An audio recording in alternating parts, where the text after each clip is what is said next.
3, 2, 1, tembak!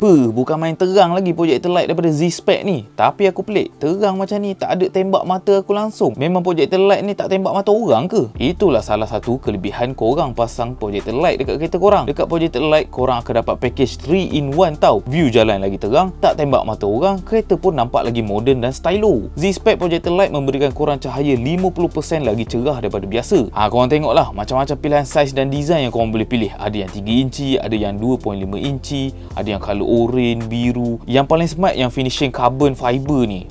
Bab ketahanan korang jangan risau sebab projector light Z-Spec ni memang direka khas untuk tahan lama dan ada heat dissipation yang baik. Tambah pula korang dapat cahaya yang terang tanpa menggunakan power yang banyak pun. Jadi sebab itulah pakai projector lamp ni bagus untuk kereta korang. Jadi mari kita bawa kereta ni pusing-pusing tengok macam mana view dia time driving. Memang terang je warna putih dia, and kalau korang perasan dia punya cut off line tu tajam je. Lepas tu light beam dia memang tembak jauh tanpa mengacau driver lain yang selisih. By the way, Z-Spec ni juga ada projector lamp yang version kecil punya, saiz je kecil tapi dia punya terang memang sama dia punya power. Jadi kalau korang nak drive kereta malam dengan lebih selamat, bertukarlah kepada projector lamp Z-Spec, confirm puas hati.